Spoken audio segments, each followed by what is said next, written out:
Video को like करके आगे शेयर ज़रूर कर देना।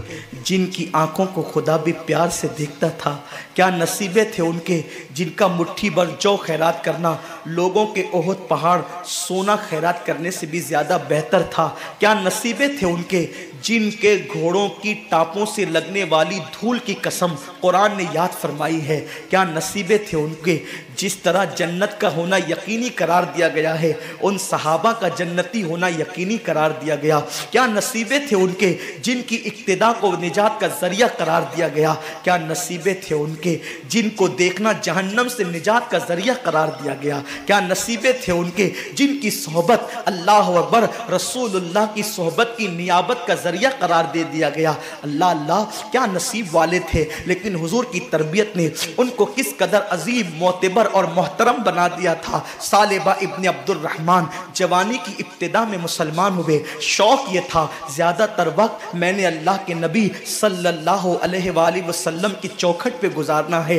करीम आका से बंदा परवर गरीब परवर आका से अस्की आका जवानी की इब्तिदा है, मैं ये चाहता हूँ कि ज़्यादातर वक्त आपकी सोहबत में गुजारूँ। मेरे नबी ने किसी को ना नहीं कहा। मेरे करीम आका ने फरमाया सालेबा तुझे इजाज़त है। और फिर सालेबा जब हुजूर की चौखट पर रातों दिन रहने लगे तो आका ने उनकी ड्यूटी मुकर्रर कर दी। अगर किसी को बुलाना होता सरकार उनको भेज करके बुलाते, कोई सौदा सलफ लाना होता हुजूर उनको लाने के लिए भेज देते, कोई ऐलान करना होता उनको कभी कभी मुनादी बना दिया जाता। सालेबा इब्न अब्दुल रहमान को एक मर्तबा मेरे करीम आका सल्लल्लाहु अलैहि वसल्लम ने एक सहाबी के घर पे भेजा। हदीस पाक का मफहूम है अभी इब्तिदाई दिन थे, तरबियत अभी मुकम्मल न हुई थी, तरबियत के अय्याम जारी थे, अभी तरबियत से वो गुजर रहे थे। अल्लाह अकबर किसी के घर जाओ तो आदाब ये हैं कि किसी के दरवाजे पे दस्तक देकर साइड में खड़े हो जाओ ताकि अगर वो दरवाज़ा खोले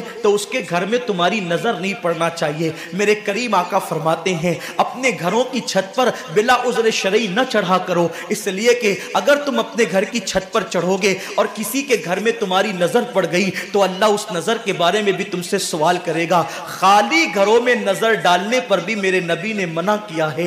जो लोगों की आबरू पे नजर डालते उनका अंजाम क्या होगा। हालत रोजा में जो इंटरनेट पर जिना के मनाजिर देखते उनका अंजाम क्या होगा। जो रोजे की अजीम रातों के अंदर क्रिकेट मोहल्ले में खेलते हुए वक्त को जाय कर देते उनका अंजाम क्या होगा। आज के लोग कहते हैं मौलाना आखिर ये क्रिकेट से मौलवियों को क्या दुश्मनी है। बड़े बड़े दीनदार लोग क्रिकेट खेलते हैं, क्रिकेट में क्या गुनाह है, ना उसमें बदनजरी है, ना बदनिगाही है, ना ये है, ना वो है, ना वो है। याद रखना क्रिकेट में अगर कोई गुनाह ना भी हो तो जो वक्त जाय हो रहा है ना ये क्या कोई कम गुनाह है। वक्त को जाय करना खुद गुनाह है, वक्त का जिया खुद गुनाह है। अल्लाह के हबीब सल्लल्लाहु अलैहि वसल्लम फरमाते हैं जिसने दुनिया में एक लम्हा जाय किया होगा वो कयामत के दिन पछताएगा कि मैंने एक लम्हा क्यों जाय कर दी। घंटों सबकी नींद बर्बाद करते हो, खराब करते हो, पूरी रात जगते हो। अगर वो रात मुसल्ले पर गुजरे तो फिर क्या बात है। आज लोग कहते हैं मुसलमानों को तरक्की क्यों नहीं मिलती। कल तक मुसलमान ताजदार था, आज मुसलमान भिखारी हो गया। हम कहते हैं उस वक्त तक मुसलमान ताजदार था जब उसकी रातें मुसल्ले पर अपने गुनाहों को याद करके रोते हुए गुजरती थी। अब तो रोना ही नहीं आता, क्यों? क्योंकि गुनाह का एहसास खत्म हो गया। एहसास जिया जिस कौम से खत्म हो जाए फिर उस कौम को खत्म कर दिया जाता है। अल्लाह के हबीब सल्लल्लाहु अलैहि वसल्लम फरमाते हैं अगर तेरे घर में कोई झांके और इस्लामी हुकूमत हो और तू उसकी आंख में नेजा मारकर उसको अंधा कर दे तो तुझ पर कोई मुआखजा नहीं।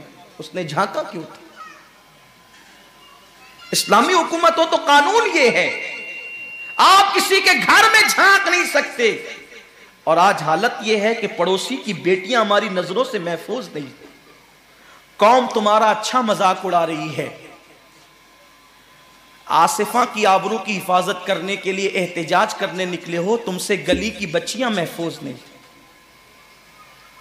लोग जो तुम्हारी बेटियों की आबरू का जनाजा निकाल रहे हैं बहुत सोच समझ के उन्हें पता है कि तुम्हारे खोखले नारे किसी आसफा की आबरू नहीं बचा सकते। तुम हजारों आसिफा को, अपने मोहल्ले की आसिफा को तुम जब पाप की नजर से देख रहे हो, उसका एहतजाज कौन करेगा?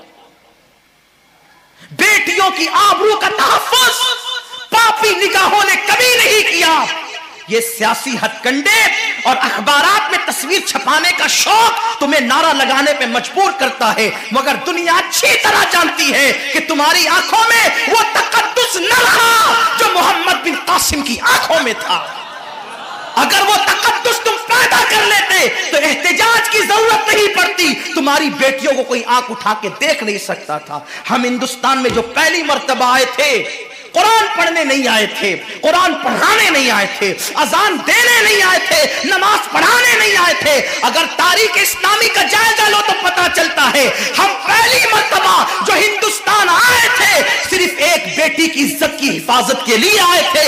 इस्लामी ममलकत के बादशाह को पता चला कि हिंदुस्तान का एक बादशाह जिसने अपनी सगी बहन के साथ निकाह कर रखा है, तो उसने कहा था बेटी सिर्फ बेटी होती है, चाहे वो किसी की भी बेटी हो, हम 7 समुंदर पार जाकर उस बेटी की इज्जत की हिफाजत करेंगे। ये और बात है, तुम बेटी की इज्जत बचाने आए थे, लोग तुम्हारे किरदार को देख करके इस्लाम कबूल कर लिया करते थे, ये और बात है। लेकिन हम पहली मर्तबा न कुरान पढ़ने आए थे न पढ़ाने, हमारा मकसद था बेटी बचाना। आज लोगों को सूझ रहा है बेटी बचाओ बेटी पढ़ाओ। हमने तुम्हारी बेटियों की आबरू बचाया है, आज हमारी बेटियों पे नज़र मत डालो, इसलिए कि हमने एहसान किया है, बहुत बड़ा एहसान किया है। जिनकी बेटियां चिताओं पे जला करती थी, इस्लाम ने आने के बाद उनको सुहागन बनने का तसव्वुर और शऊर अता किया है। लेकिन बात आज इतनी है, न इधर उधर की तो बात कर, ये बता कि काफिला क्यों लुटा। मुझे रहजनों से गरज नहीं, तेरी रहबरी का सवाल है। वो जवान जो किसी कौम का सरमाया, वो जवान जो तारीख दां और तारीख साज होता है, वो जवान जो मिल्लत की आबरू होता है, वो जवान आज अपने मोहल्ले की बेटी बहू पे गलत नजर डाले। और हद तो यह है कि अब कोई रोकने वाला भी ना रहा। बिल्ली के गले में घंटी कौन बांधे, और इसी को लोगों ने फैशन समझ रखा है। फिल्मों के मनाजिर हम अपने मोहल्ले में दोहराएंगे तो यही हाल होगा जो देख रहे हैं।